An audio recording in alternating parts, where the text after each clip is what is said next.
¿Se anima a darle un fuerte aplauso al Señor y decirle: Señor, tuya es la gloria y la honra? Amén. Vamos a nuestro tema de hoy. Acompáñenme por favor al libro del Levítico, capítulo 21, nuestro estudio del día jueves, el tabernáculo de Moisés. Ya llevamos casi, vamos a entrar al cuarto mes del estudio del tabernáculo, y diría yo que lo vamos viendo todavía bastante rápido, porque hay muchas cosas y detalles sumamente interesantes de la palabra.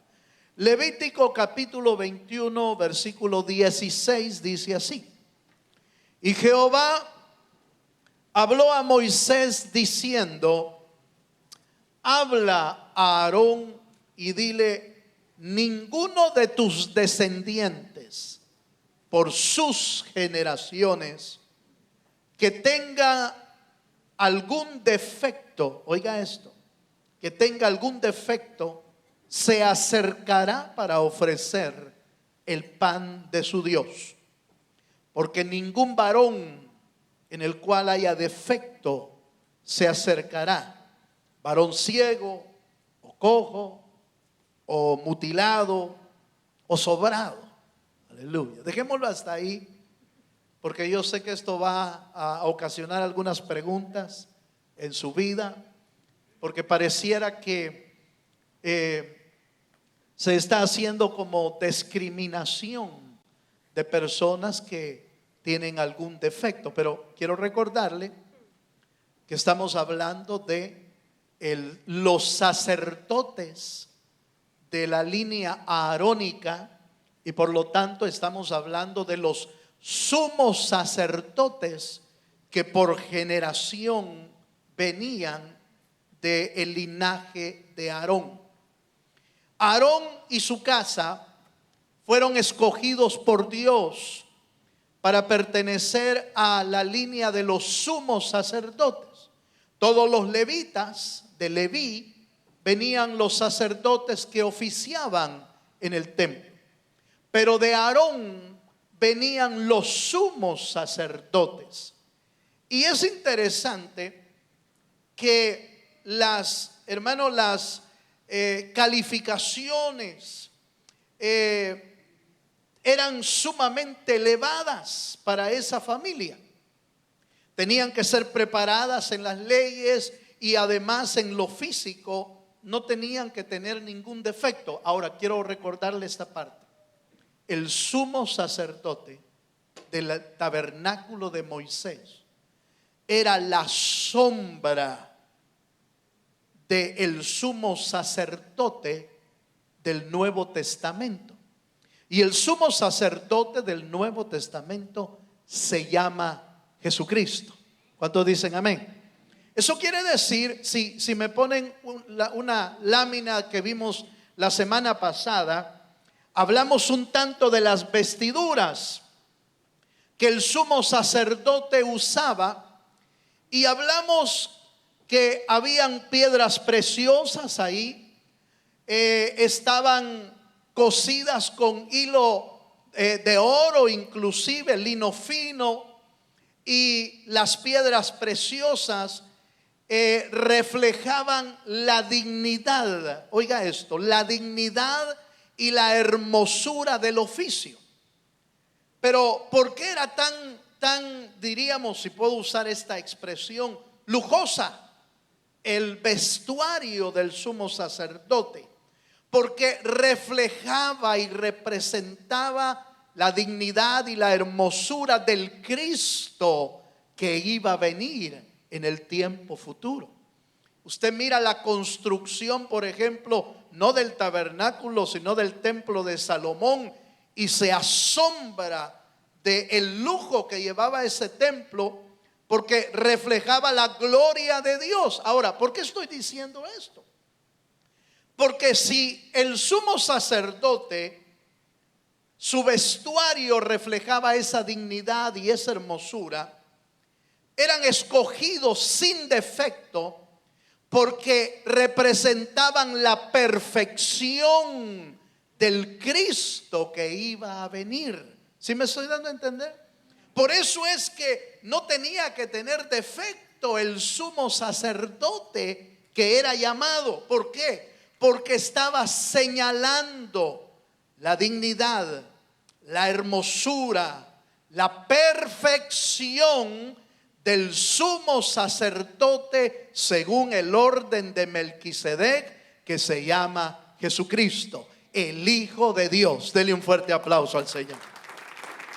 ¿Cuántos dicen amén?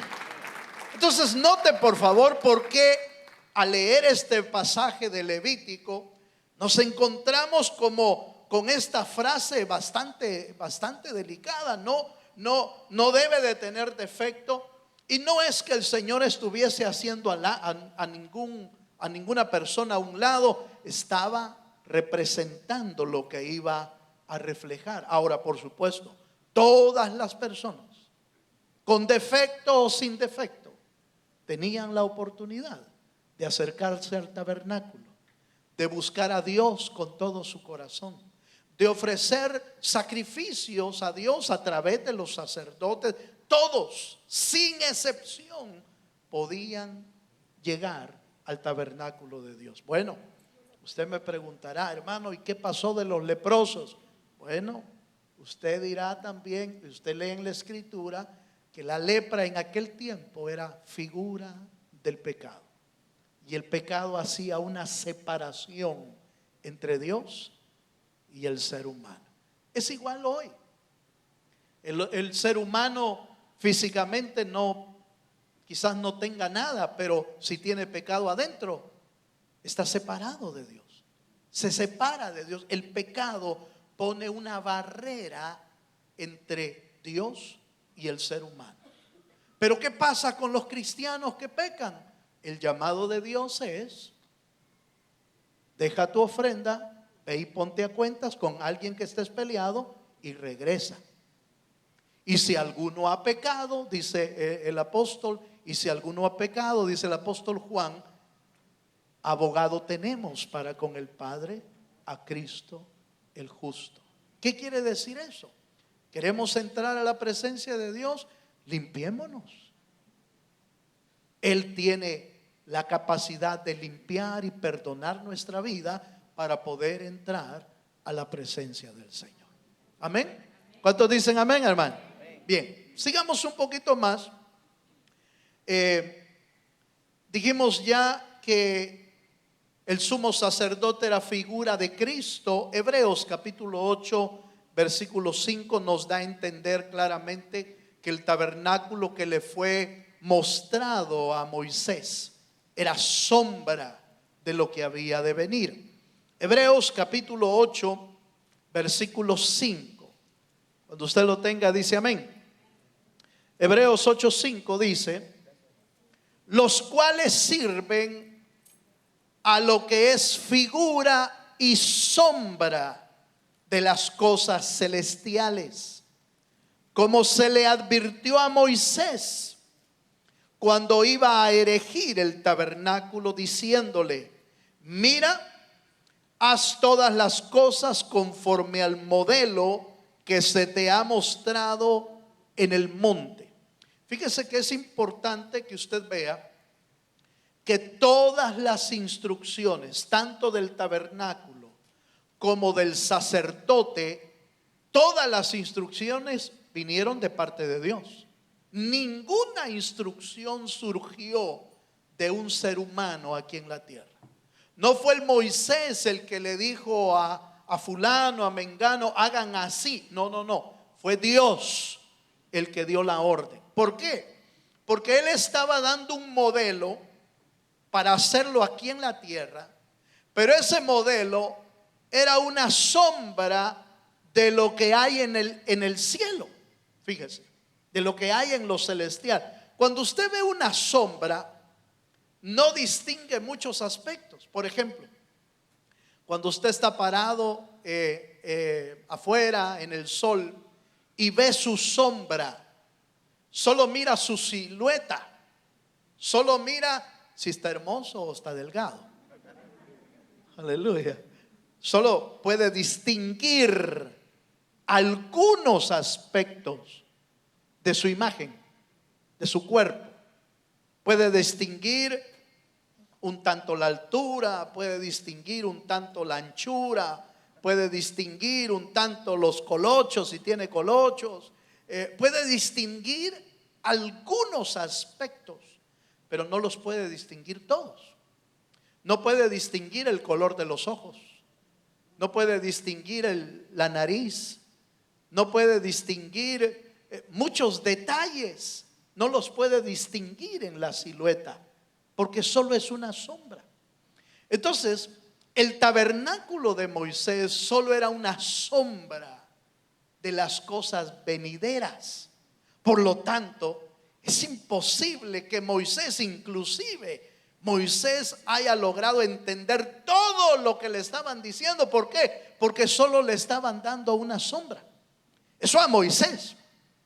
Ahora, en nuestro caso, como hijos de Dios, el detalle es que lo que era sombra ya vino, porque Cristo ya no es sombra, Él es la realidad de las cosas. ¿Cuántos dicen amén? Cuando Cristo vino a la tierra, Él trajo, hermano, la realidad que se logra todavía ver de Dios en Él, pero aún así hay cosas que todavía no las logramos entender, y por eso la Biblia dice que lo que no entiendas hoy lo entenderás en aquel día que estemos en el cielo. Dele un fuerte aplauso al Señor. ¿Cuántos dan gloria a Dios? Bueno, retomando que el sumo sacerdote solo era la sombra de nuestro sumo sacerdote Cristo, a mí me interesa que esta noche hagamos una comparación entre los dos sacerdocios. Ojo con lo que voy a mencionar. Vamos a hacer una comparación entre el sacerdocio arónico y el sacerdocio de Cristo, que es el sacerdocio de Melquisedec. Y de esa manera vamos a ver que la sombra no tiene, hermano, de veras que sigue siendo solo sombra. Comparado con la realidad, se va a dar cuenta, hermano, que allá no se podía distinguir muchas cosas y que están distantes inclusive. La sombra de la realidad son abismales, bastante alejadas. ¿Por qué? Porque solo era una sombra, una revelación en el antiguo tiempo de las cosas que habrían de venir. Hagamos esta comparación y vaya conmigo a Hebreos capítulo 7 versículo 26. La primera comparación que vamos a hacer es que el sacerdocio arónico, oiga, el sacerdocio arónico era imperfecto, pero el sacerdocio de Cristo es impecable. ¿Cuántos dicen amén? Hebreos capítulo 7 versículo 26. Vea lo que dice: porque tal sumo sacerdote nos convenía, está hablando de Cristo, santo, inocente, sin mancha, apartado de los pecadores y hecho más, oiga esta expresión de Cristo como sacerdote, y hecho más sublime que los cielos. Si la vestimenta del sacerdocio del Antiguo Testamento impactaba a la gente cuando se veía al sumo sacerdote con los vestidos regios que usaba, impactaba, impresionaba a los israelitas. Pero hablando de su interior, el sacerdocio levítico era imperfecto. ¿Por qué? Porque eran hombres que aún pecaban. Pero nuestro sumo sacerdote llamado Jesucristo, dice la Biblia que era inocente, sin pecado y apartado de los pecadores. Pero me encanta esa expresión porque a lo que se refiere no es que no le hablara a un pecador, sino que aunque estuviera pegadito a un pecador, él seguía siendo sin pecado. Dele un fuerte aplauso al Señor. A mí me encanta, hermano, el ministerio del Señor llevando la palabra, porque se ponía tan cerca de una mujer samaritana pecadora y tan cerca de un Zaqueo pecador y tan cerca, hermano, de un Lázaro que nunca oía la palabra porque se escapaba. Cuando Jesús daba el discipulado en casa de Marta y María, Lázaro nunca estaba en el estudio,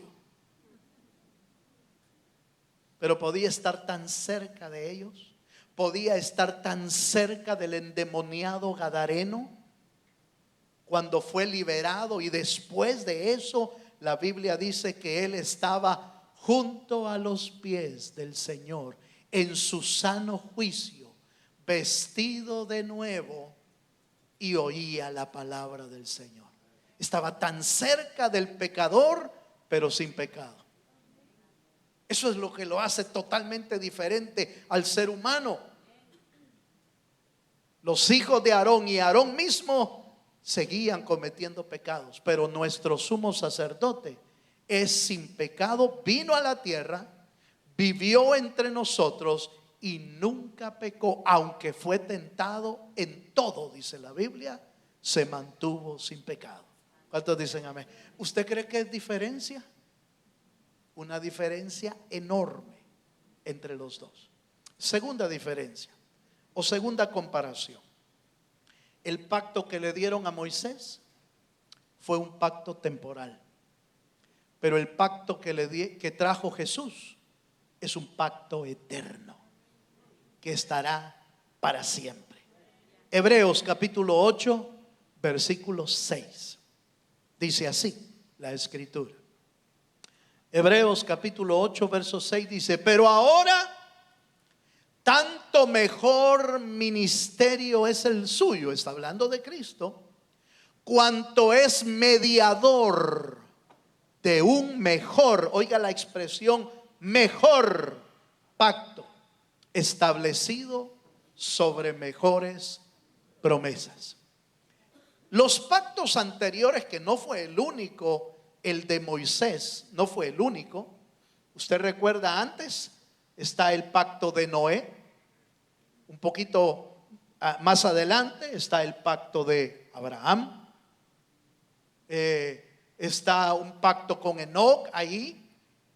Y si usted se da cuenta, el pacto de Moisés, que es uno de los más fuertes y grandes, sin embargo, era temporal, era solo por un tiempo. Pero cuando vino Cristo a la tierra, nuestro sumo sacerdote trajo un pacto que jamás va a pasar a la historia. El pacto de Moisés pasó a la historia, el pacto de Abraham pasó a la historia, el pacto de David pasó a la historia. Todos los pactos anteriores pasaron a la historia, pero el pacto que Cristo vino a traernos nunca pasará a la historia, porque es, número uno, eterno, y número dos, está basado sobre mejores promesas. ¿Cuántos dicen amén? Toque al hermano que tiene a la par, tóquelo y dígale: estás en el mejor pacto, estás en nuevo pacto. Dele un fuerte aplauso al Señor si se anima. Aleluya. ¿Cuántos dan gloria a Dios? ¿Por qué? Porque el mediador es eterno. El mediador no falla. El mediador jamás va a pasar a la historia. Él permanecerá firme por la eternidad de la eternidad. Su pacto es mejor, hermano. No quiere decir que el pacto del Señor, de Cristo, es de menor grado. No. Algunos podrían decir: hermano, pero el pacto de Moisés era terrible. Cuando uno pecaba, caía muerto. Ahí lo apedreaban y todo eso. ¿Sí? Pero si usted analiza el pacto del Señor, cuando la gente pecaba, de hecho, le caía el juicio. Pero en el nuevo pacto, con solo pensarlo ya pecaste, hermano. Aleluya. ¿O no es así?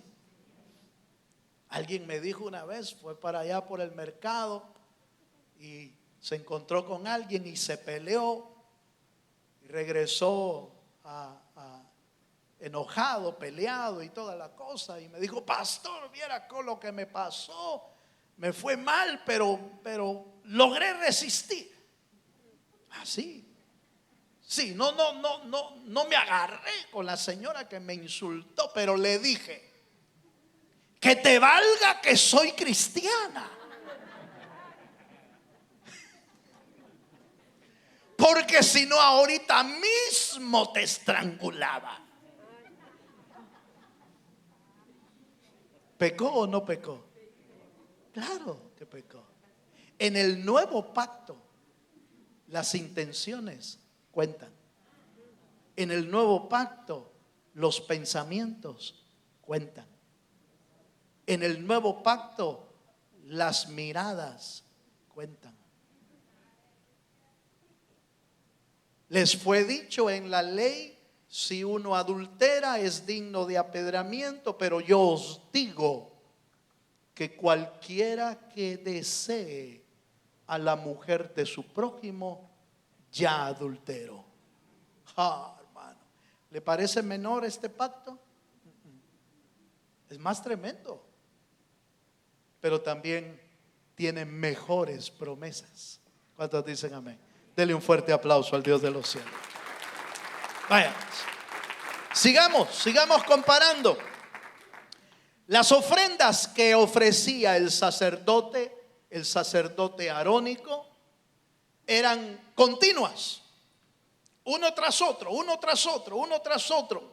Cada vez que pecaba había que llevar otro. Cada vez que llevaban había pecado el pueblo, la familia, esto, había que llevar ofrenda.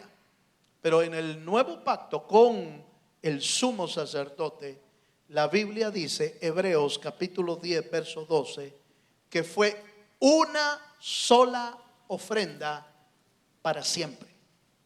No dos, no tres, no cuatro. Cristo no muere varias veces como a veces hemos creído o nos enseñaron. Cada vez que pecamos crucificamos a Cristo. Momento, eso es mentira. Cuando tú y yo pecamos nosotros y nos estamos muriendo nosotros. Cristo no volvió a morir. Cristo murió una vez, se entregó a sí mismo por nuestros pecados, y ese ofrecimiento de sacrificio es perfecto y único para poder salvar nuestras vidas. Hebreos capítulo 10 verso 12 dice de la siguiente manera: pero Cristo, habiendo ofrecido una vez y para siempre un solo sacrificio por los pecados, se ha sentado a la diestra de Dios. Note por favor que el verso dice una vez, para siempre, un solo sacrificio. Hermano, más claro no se puede explicar. El versículo se explica solo. Cristo no está siendo crucificado varias veces. Cuando pecamos o cuando alguien peca, no está siendo crucificado varias veces. Es un solo sacrificio. Allá, Aarón y su descendencia, los sumos sacerdotes, cada vez que alguien pecaba tenía que llevar sacrificio. Por eso, hermano, el tabernáculo tenía sacrificios continuos, uno tras otro. Aparte de la adoración, que era una adoración continua, habían sacrificios de adoración al Señor que eran continuos, pero también por los pecados. Una vez al año entraba el sacerdote hasta el lugar santísimo para presentar una ofrenda especial por los pecados de todo el pueblo. Pero las personas que pecaban estaban obligadas a llevar sacrificio delante del sacerdote y el sacerdote la presentaba delante del Señor. Cada vez que pecaba, ¿usted se imagina lo caro que era eso?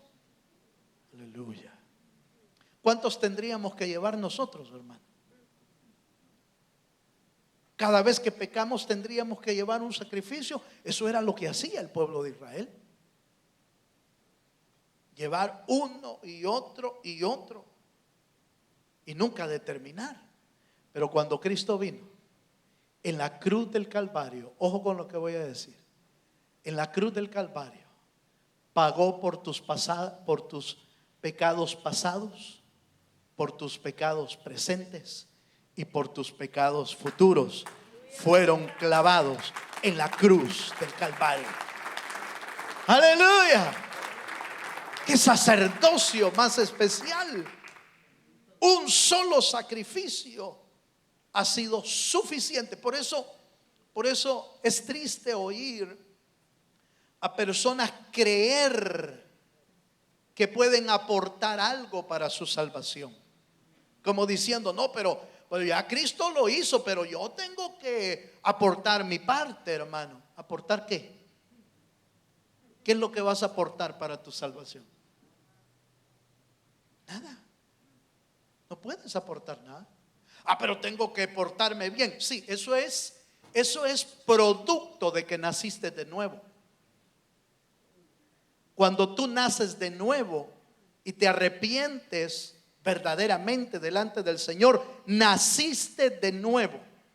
Y como resultado de ese nuevo nacimiento, tu vida cambia. Pero tu cambio de vida no aporta nada a tu salvación. Tu cambio de vida edifica tu vida y además te servirá para premiación en el tiempo futuro. Pero tú no aportas nada para la salvación. Es como decirle al Señor: Señor, tú pagaste el alto más grande por mi salvación, pero aquí aporto yo mi dólar, Señor. Eso es una vergüenza. Eso es una ofensa, creer que tú estás pagando por tu salvación. Cristo lo hizo todo en la cruz del Calvario. Dele un fuerte aplauso al Señor.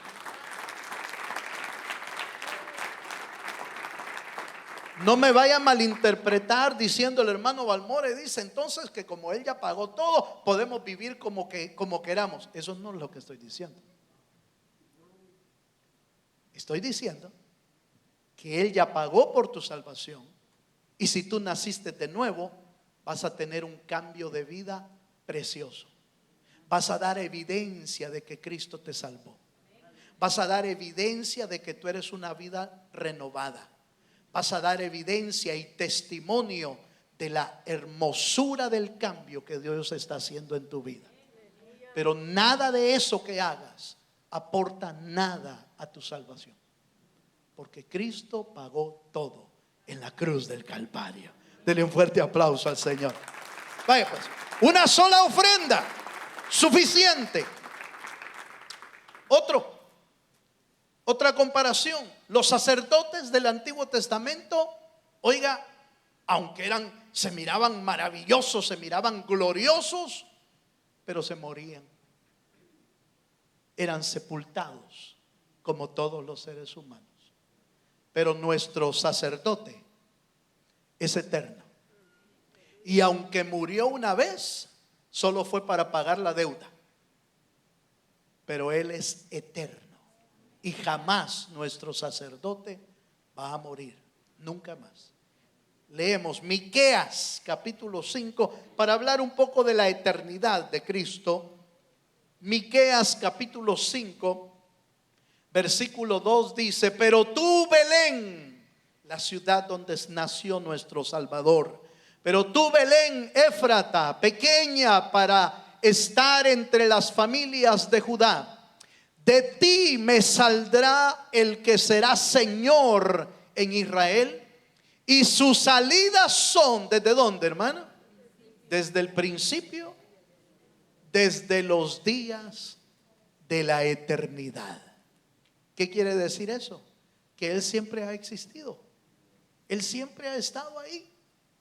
Jesús o Cristo no tuvo un inicio. Apocalipsis le da estas características. Él es el principio y el fin. Él es el alfa y la omega. No hay fuera nada de Él. ¿Cuántos dicen amén?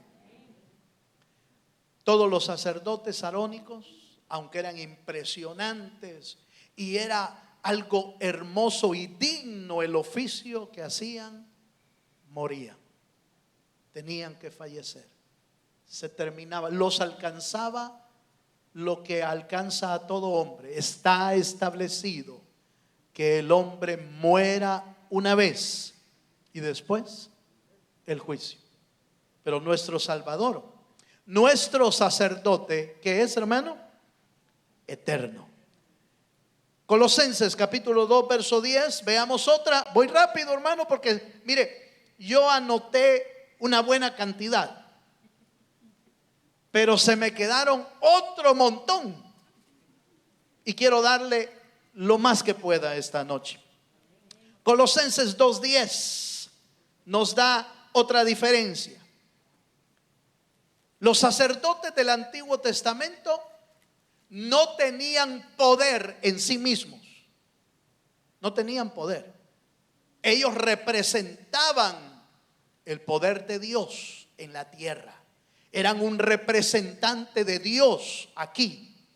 Pero ellos no tenían ningún poder ni ninguna autoridad que no les hubiera sido dada. Pero nuestro sacerdote, dice Colosenses verso 2:10, dice: y vosotros estáis completos, dice, en Él, que es la cabeza de todo principado y de toda potestad. ¿Se acuerda que el Señor dijo: toda potestad me es dada? ¿A dónde? En los cielos y en la tierra. Esa potestad solo la tiene el Señor Jesucristo. Los sacerdotes del Antiguo Testamento y aún los representantes hoy en el Nuevo Testamento, llámese pastores, ministros, no tenemos la capacidad de perdonar pecados, por ejemplo. Solo tenemos la capacidad de mediar, de orar y decirle: Señor, ten misericordia de fulanito, ten misericordia de este hermanito, Señor, aquí está de nuevo otra vez, Señor, ten misericordia de él. Eso es todo lo que podemos hacer. Pero cuando Jesús estuvo en la tierra, para que sepan que el Hijo de Dios tiene autoridad, les dijo a los fariseos: a ti te digo, levántate, toma tu lecho y anda. ¿Qué es más fácil decir? Porque lo criticaron al Señor cuando le dijo: tus pecados te son perdonados. Al que estaba parapléjico, al que no se podía mover, le dijo: tus pecados te son perdonados. De inmediato saltaron todos los fariseos y dijeron: blasfemia, mentira, ¿quién es este que puede perdonar pecados? Solo Dios puede perdonar pecados. Ciertamente solo Dios puede perdonar pecados, pero Cristo, nuestro sumo sacerdote, también es Dios y tiene poder para perdonar pecados y para levantar a los hombres y paralíticos del suelo. Lo pueden levantar. Cuando vieron que le dijo al paralítico: levántate, toma tu lecho y anda, entonces se espantaron, porque dijeron: reconocemos que las obras que haces solo Dios las puede hacer. Autoridad y poder. Pasaban demonios, pasaban espíritus, y solo ver su presencia los atormentaba. ¿Qué tienes contra nosotros, Hijo de Dios? Te conocemos. Mire, por eso hasta los demonios dicen Señor. Hasta los demonios tiemblan, pero no creen. Porque creer significa tener fe. Y hasta la Biblia dice, hasta los demonios creen y tiemblan. Porque el creer que ellos tienen no es por fe, es porque lo vieron en aquel tiempo. Lo vieron como hijo de Dios. Y los que ya vieron al Hijo de Dios en gloria no pueden tener fe. Por eso el diablo, sus ejércitos, los demonios, los espíritus no pueden recibir salvación, porque su oportunidad se las dieron en el cielo y ellos la rechazaron. No pueden optar por la oportunidad que se le ha dado a los humanos. No pueden optar por esa, porque es a través de la fe. Y la fe es creer sin ver. Aleluya. ¿Cuántos tienen fe aquí? ¿Cuántos tienen fe aquí? Denle un fuerte aplauso al Señor si usted tiene fe. Aleluya. Poder y autoridad. Pero mire qué más, Hebreos 4:15.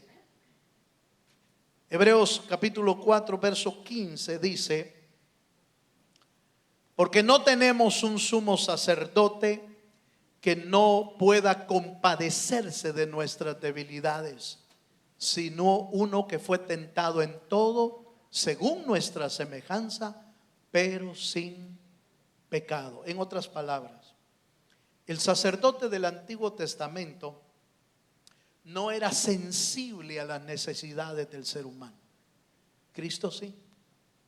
Por eso, si lo puedo decir de esta manera, la ley era insensible. La ley no medía sentimientos o arrepentimientos, solo veía hechos y obras, y la ley aplicaba ahí. Entonces el sacerdote o el sumo sacerdote estaba acostumbrado a juzgar sin sentimientos, sin ser sensible a las necesidades. Pero nuestro Señor Jesucristo no juzga así. Nuestro Señor Jesucristo conoce tus debilidades, conoce tus aflicciones. Y dice el texto que leímos, y se compadece de nosotros. ¿Por qué? Porque Él fue tentado en todo. Él fue tentado en todo según nuestra semejanza. Él conoce lo que es ser tentado. Él conoce lo que es ser afligido. Él conoce lo que es ser rechazado. Él conoce lo que es ser, hermano, menospreciado. Él conoce lo que es ser odiado. Él conoce lo que es ser traicionado. Él conoce lo que es ser blasfemado, lo que es ser, hermano, mentiras para Él. Él conoce todo eso. Por eso cuando tú y yo, hermanos, estamos en alguna angustia o alguna necesidad de nuestra vida y venimos al Señor, hermano, Él se compadece de nosotros. ¿Por qué? Porque Él sabe lo que estás viviendo. ¿Cuántos dicen amén? Usted puede buscar cualquier situación que usted esté viviendo o haya vivido y buscar si eso lo vivió Cristo, y usted lo va a encontrar. Lo va a encontrar. Alguien me dijo, pero hermano, por ejemplo, las pérdidas humanas, la pérdida de alguien, de un ser querido, es una de las experiencias más duras y más críticas que puede haber en la vida, hermano. De veras, que es sumamente difícil. Pero ¿sabe el Señor de eso? Sí. Él dio a su Hijo. Él vio a morir a su Hijo unigénito en la cruz del Calvario. Él sabe que es perder algo especial de su vida.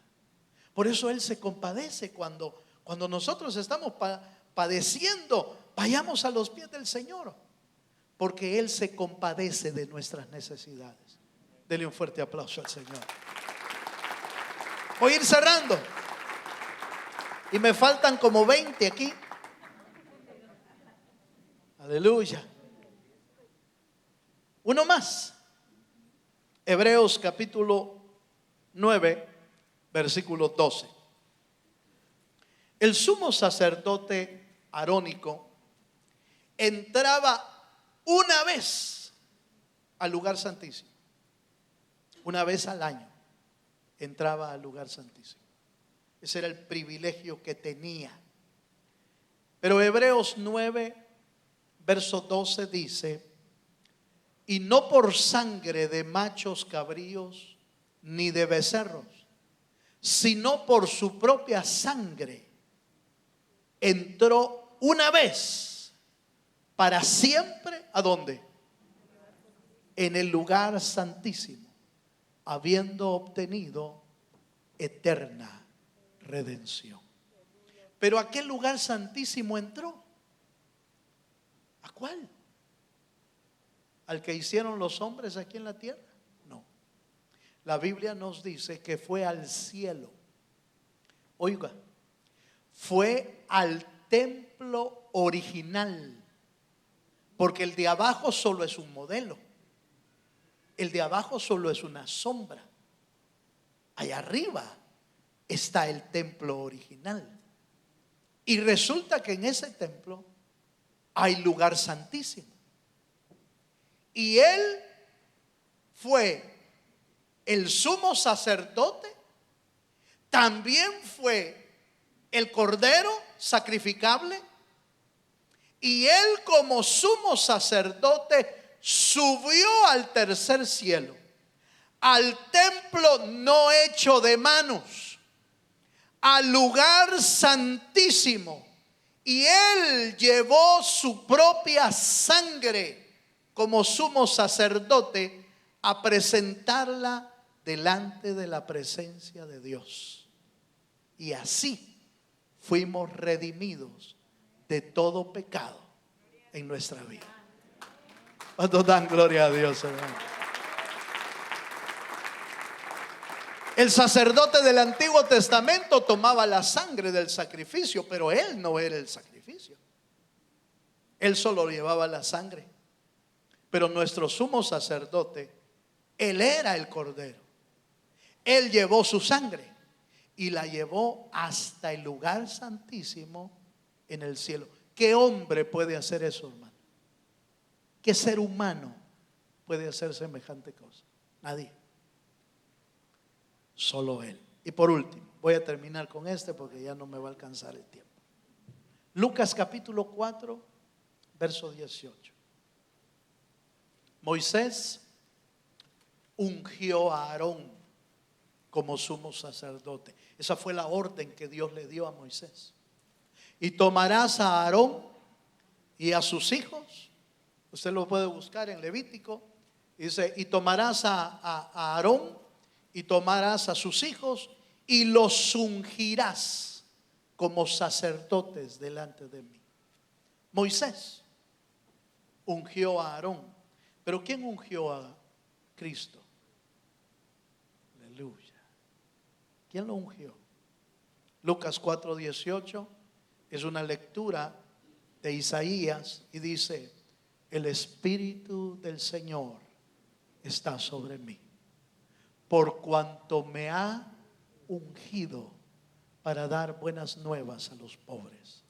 Me ha enviado a sanar a los quebrantados de corazón, a pregonar libertad a los cautivos y vista a los ciegos, a poner en libertad a los oprimidos.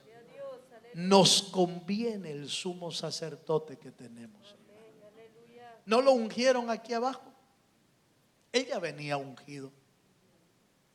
La primera vez que se ve que toma los rollos, porque seguramente ya lo había hecho, pero la primera vez que abre los rollos en una sinagoga, le dieron el rollo y encontró el texto en Isaías que dice: el Espíritu del Señor está sobre mí. Y leyó todo este pasaje, pero le agregó ahí en Lucas, le agregó y dijo: hoy se ha cumplido esta palabra delante de ustedes, porque Él era el que iba a venir.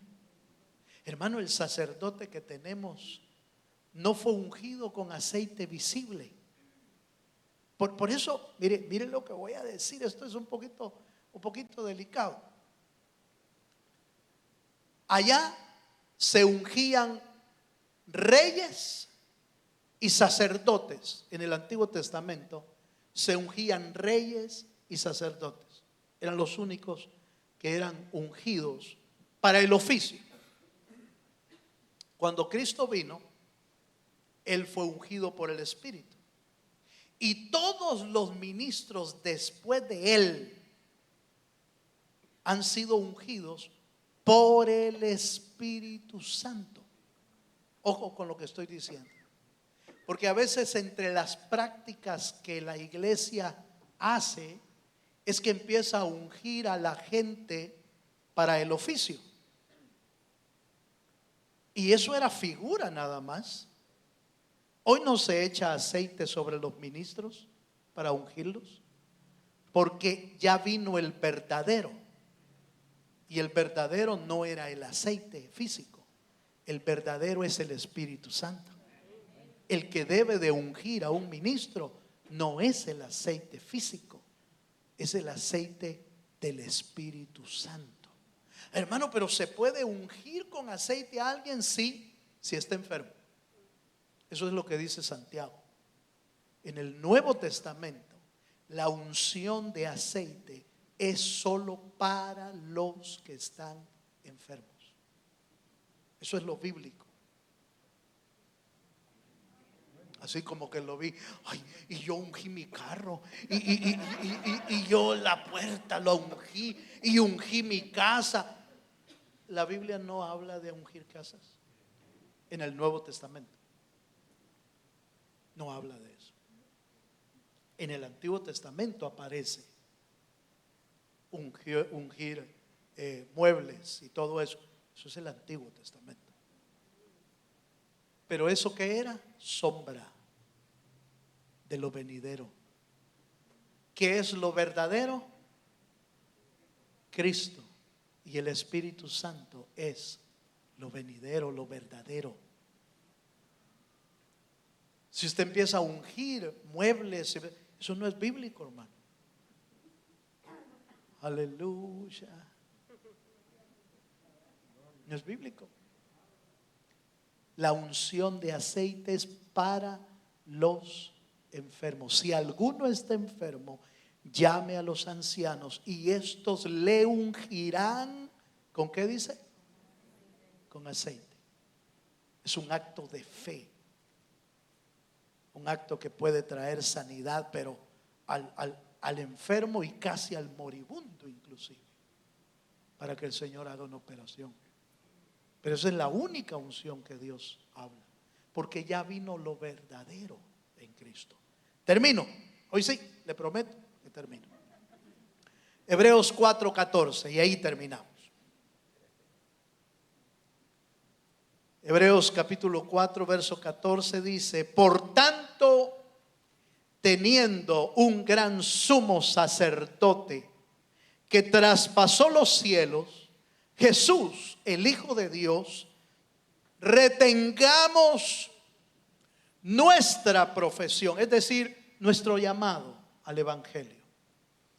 Porque no tenemos un sumo sacerdote que no se pueda compadecer de nuestras debilidades, sino uno que fue tentado en todo según nuestra semejanza, pero sin pecado. Verso 16. Acerquémonos pues confiadamente al trono de su gracia para alcanzar misericordia y hallar gracia para el oportuno socorro. ¿Cuántos dicen amén? ¿Cuántos creen que tenemos el mejor sumo sacerdote de todo el universo? Jesús es el sumo sacerdote. Póngase de pie, por favor.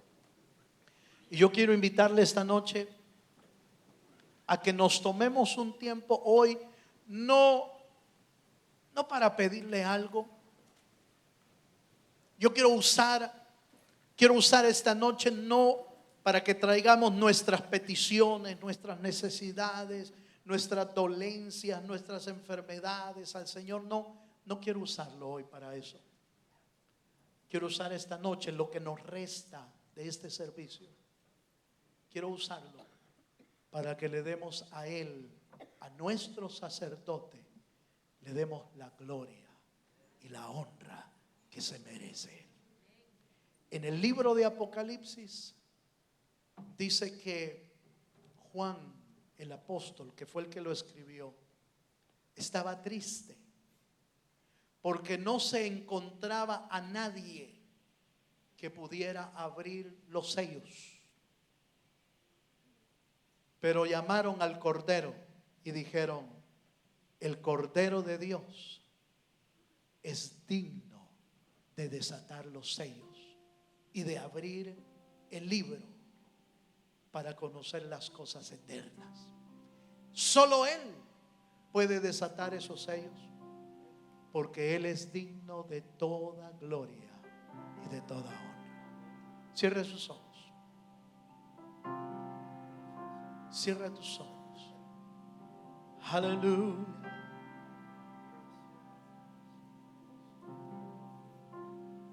Aleluya. Así con tus manos levantadas, ¿te animas a decirle conmigo al Señor? Mereces la gloria y la honra. Levantamos nuestras manos adorándote, Señor. Mereces la gloria y la honra. Levantamos nuestras manos adora. Una vez más, dile al Señor: mereces la gloria y la honra.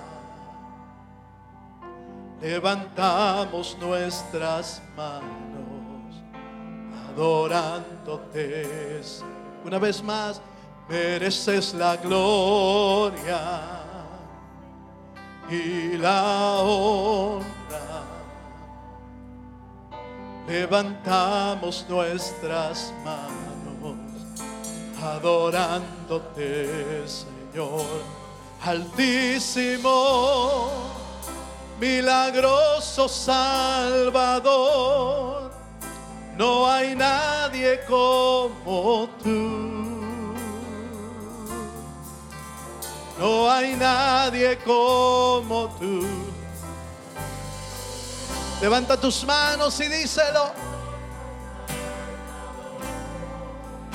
No hay nadie como tú. No hay nadie como tú. Tú eres Rey, maravillas haces tú. No hay nadie como tú. No hay nadie como tú. Mereces la gloria y la honra. Levantamos nuestras manos adorándote, Señor. Mereces la gloria y la honra. Levantamos nuestras manos adorando. Tú eres Rey, tú eres Rey, maravillas haces tú. No hay nadie como tú. No hay nadie como tú. Altísimo, milagroso Salvador, no hay nadie como tú. No hay nadie como tú.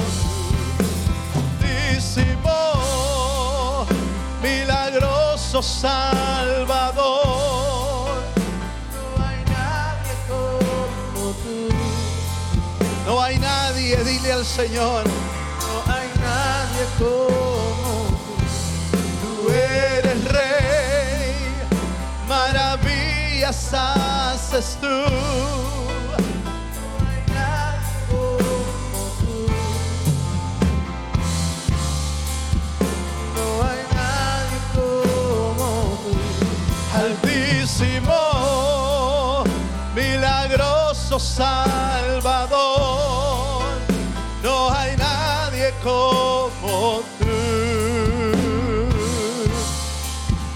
No hay nadie como tú.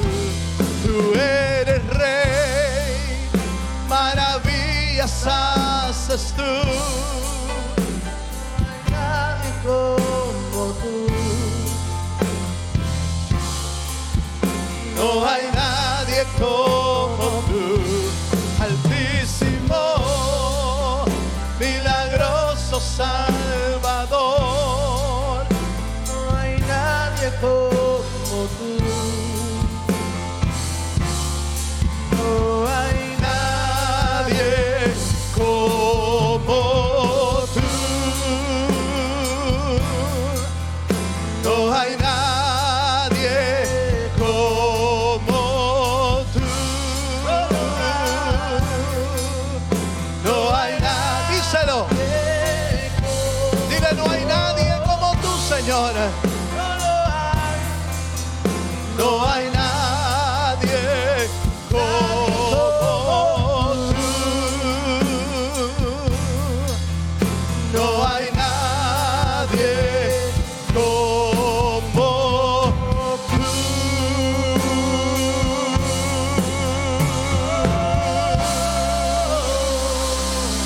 No lo hay. No hay nadie como nuestro sumo sacerdote. No hay nadie como Él. Digno eres de recibir la gloria. Digno eres de recibir el honor. Digno eres de abrir los sellos. Digno eres de abrir el libro. Digno, digno, digno, digno, digno. Eres tú, Señor. Y para siempre. Aleluya. Aleluya. Aleluya. Aleluya. Te damos gloria a ti, Señor. Dale gloria, hermano. Dale gloria al Señor. Maravilloso. Dale gloria al Señor. Aleluya. Milagroso Digno eres tú. Digno eres tú. Digno eres tú, Señor. Aleluya. Te adoramos. Te adoramos porque solo tú eres digno. Te exaltamos porque ¿quién como tú, Señor? ¿Quién como tú, Señor? Que se humilla al mirar y del polvo levanta al pobre y al menesteroso. Aleluya, bendito sea tu nombre, Señor. Aleluya, Dios. Aleluya, Dios. Te adoramos, Dios. Y requete nene mamá iré vos toquendo. Y re mamá irá más toquendo.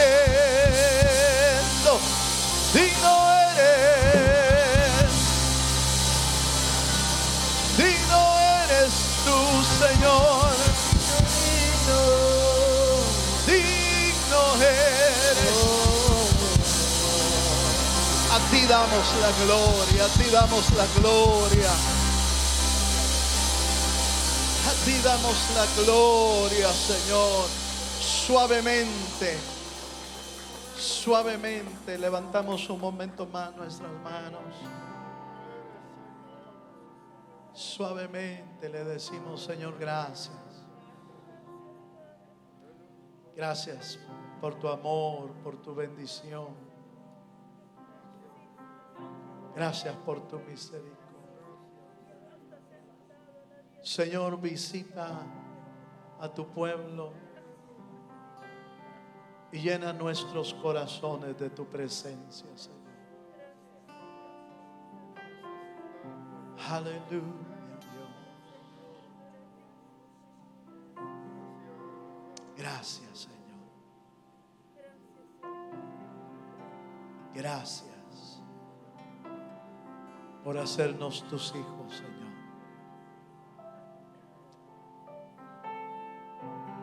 Padre, bendice a tu pueblo, llénalo de tu palabra y de tu espíritu, para vivir cada día conforme tus propósitos y tu plan. Bendecimos cada hogar y te pedimos que los lleves con bendición.